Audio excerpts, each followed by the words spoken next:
కట్టుకున్న భార్యని కంటతడి పెట్టించేవాడు ఆమెకు ఎప్పుడు భారమే అవుతాడు. కళ్ళల్లో పెట్టుకుని చూసుకునేవాడు మంచి భర్త అవుతాడు. ఒక్కసారి మీ ప్రేమను తనకి ఇచ్చి చూడండి. తిరిగి నీ భార్య నీకు అంతకన్నా ఎక్కువగా ప్రేమ పంచుతుంది. గుర్తుంచుకోండి.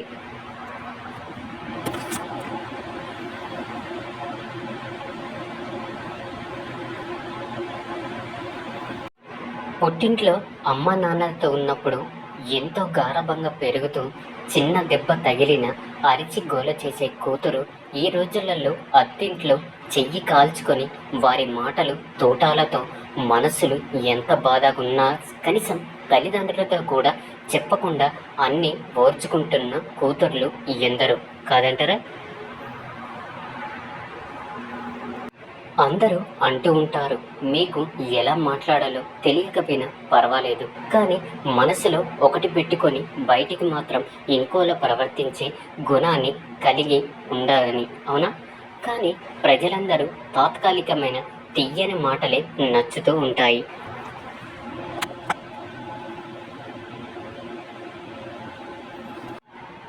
అవస్థకమైన నటననే నచ్చుతుంది. ఇక అందరూ దాన్ని ప్రశంసిస్తారు కూడా.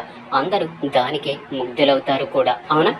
ఈ ప్రపంచంలో ముఖ్యంగా ఈ కాలంలో నిజానికి ఇంకా నిక్కచ్చితిగా ఉండే మనుషులకి విలువే లేదు. నిజాయితీగా ఉండేవాడు మూర్ఖుడు.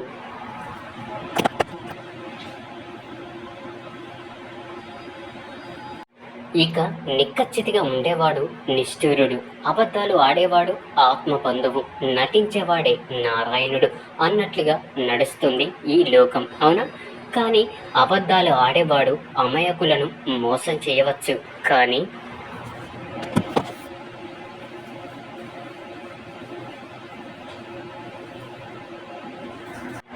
ఆ ఆది పురుషుణ్ణి కళ్ళు కప్పి మాత్రం ఎప్పటికీ జీవించలేడు.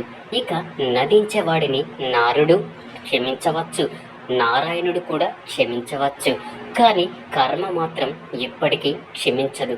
ఎందుకంటే ఆ కర్మకు నారాయణుడే కట్టుబడి ఉంటాడు కాబట్టి. అర్థమైందనుకుంటా.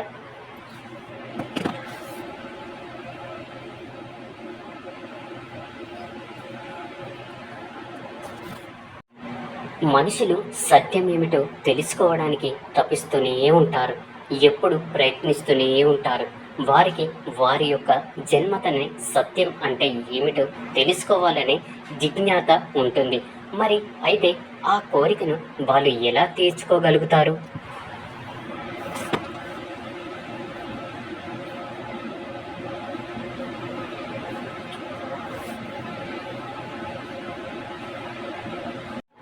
కొందరు ఏమనుకుంటారంటే జ్ఞానం పొందడం వల్ల కోరికలు తీరుతాయని. అందుకని కొందరు జ్ఞానం వెనుక పడతారు.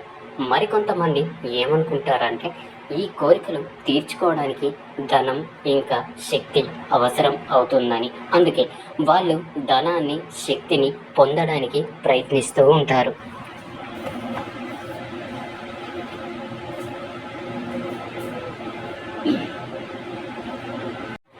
అలాగే మరికొంతమంది ఏమనుకుంటూ ఉంటారంటే మనోమదనం చేస్తే నెరవేరుతుంది అని. అయితే సత్యం ఏమిటంటే మదనం వల్ల అమృతం కూడా లభిస్తుంది, కానీ అందుకోసం ప్రత్యేక దృష్టి సారించాల్సి ఉంటుంది.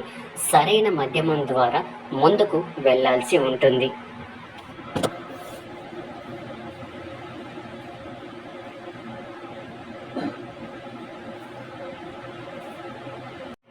ఒక ఖచ్చితమైన పద్ధతిలో ముందుకు వెళ్ళాల్సి ఉంటుంది.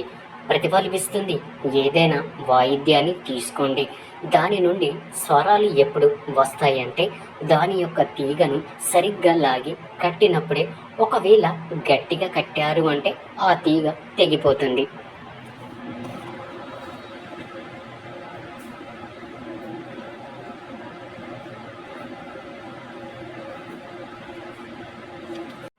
ఇక అదే బాగా వదులుగా కట్టారు అంటే దాని నుండి సరైన పద్ధతిలో స్వరాలు పలకవు.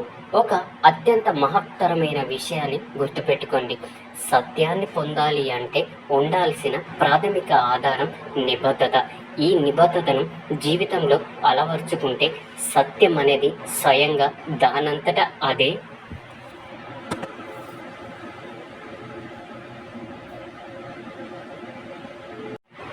మీ దగ్గరికి వస్తుంది. అప్పుడే ఈ మనసు ప్రశాంతంగా జీవిస్తుంది.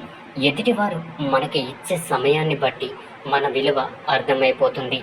మనం వాళ్ళ దృష్టిలో ఎక్కడ ఉన్నాము అనేది. అందుకే మనము విలువ ఇవ్వని మనుషుల దగ్గరికి అలాగే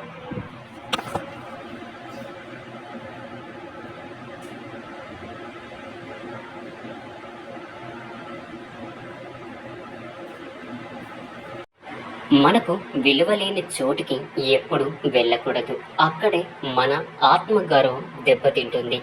ఈ ప్రపంచంలోని మనకు ఎవ్వరు కూడా విలువ ఇవ్వట్లేదు అనిపిస్తూ ఉంటుంది. మనకు మనమే ఒక పనికిరాని వ్యక్తిగా, మనకు మనమే నచ్చకుండా మనల్ని మనమే దూషించుకుంటూ ఉంటాము.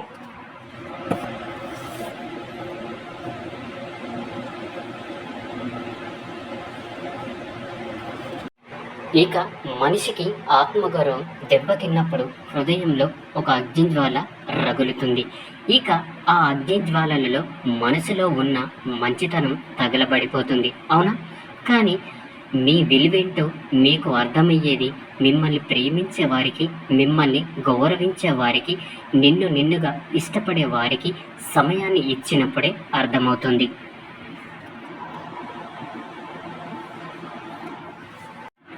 నీ విలువ ఏమిటి అన్నది అర్థమైందనుకుంటా. ఏదో తెలియని భయం, ఆ భయం వెనుక బాధ్యతలు, ఆ బాధ్యతల వెనుక కొన్ని బంధాలు, మనం ఏదో సాధిస్తాము అని ఎదురు చూస్తున్న వారి నమ్మకాలు, ఇక ఏం చెయ్యాలో అర్థం కాని జీవితం.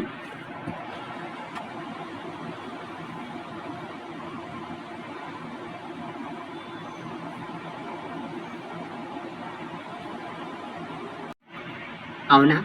ఓపిక పట్టు. కష్టం కూడా ఒకరోజు తప్పకుండా కనికరిస్తుంది. నీకు ఇష్టమైనవన్నీ కూడా నీ దగ్గరికి చేరుస్తుంది.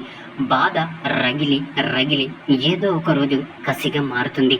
ఇక ఆ మార్పు మన జీవితాన్ని మార్చివేస్తుంది. గుర్తుంచుకోండి.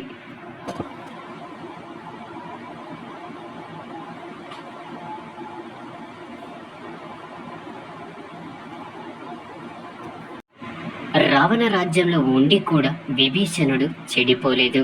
ఇక రామరాజ్యంలో ఉండి కూడా కైకేయి బాగుపడలేదు. అందుకే మనం ఎక్కడ ఉన్నాం అనేది ముఖ్యం కాదు, మన స్వభావాన్ని ఎలా ఉంచుకున్నాం అనేదే ఎంతో ముఖ్యమైనది. అర్థమైందనుకుంటా.